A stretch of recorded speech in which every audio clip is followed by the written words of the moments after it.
Fellow Kenyans, Steve Mbogo here. Now today I want us to discuss a pertinent issue, and it's an issue being discussed all over the country, but no one is asking himself or herself the simplest questions in life. Today in this country we are seeing the existence of tall human beings, or rather giants, that appear to have appeared from nowhere. And it's very clear that a majority of these people, these individuals we're seeing on social media, no one knows where they came from, no one knows about their history, no one knows about their families, no one knows where they went to school, no one is talking about even about their childhood lifestyle.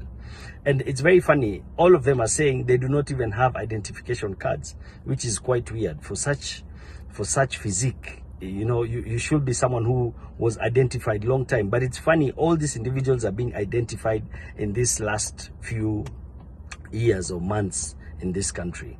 Now, looking back at history, from ancient civilizations, there are beings that were named or called Nephilims. Nephilims were, in other words, referred to as trolls. And Nephilims were as a result of fallen angels that inhabited human and procreated with women.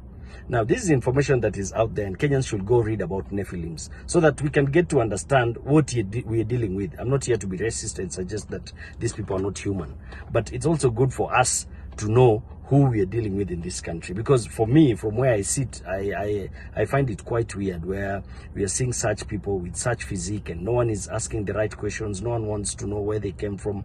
You know, some of them say they came from the mountain. If you can feel me, there's just something that is off in that story. So for me, I want to challenge the government today. I want the intelligence, or rather the government operatives, to do a background check and tell us where these people came from. Because it's funny that every other week we are seeing the existence of a new one. And these are people who would have been identified a long time ago.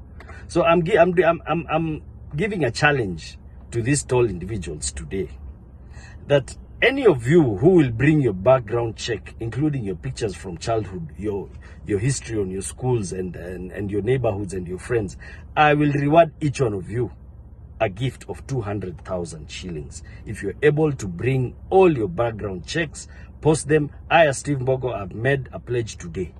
I am ready to give you 200,000 if you give us all those details. And I'm not saying that because I'm a racist, but I want Kenyans to understand that it is time we have to look at this coin from both sides and also flip it and also look at the side of the coin. Hapo ndio maisha imetufikisha majamaa. There's no clear background from where they came from. We don't know where they came from. We don't know where they went to school. We don't know who their friends are. We don't know who their families are. But out of nowhere, we are seeing the existence. I think I've seen on social media about 3 to 4 giants now in existence from nowhere. And it's very unfamiliar. In one of the interviews, one of them confesses that he feeds on quite a huge amount of food. And looking at that budget, I don't understand how they're able to manage that budget. And I'm not being racist while I say this. If you look at most of the religious scriptures talk of the Bible, go read about, go do your background check on the book of Enoch. The book of Enoch speaks about the Nephilim, speaks about the fallen angels that came to earth and procreated with human beings. If you look at other religions such as Hinduism, they also broadly discuss and speak about them. And also other civilizations in our history. Nephilims have always been an extinct species on this planet Earth. So it is time for us to understand that we don't need to be so gullible and excited over things we don't understand as Kenyans. It is good for us to do our background checks and know who we are dealing with in this.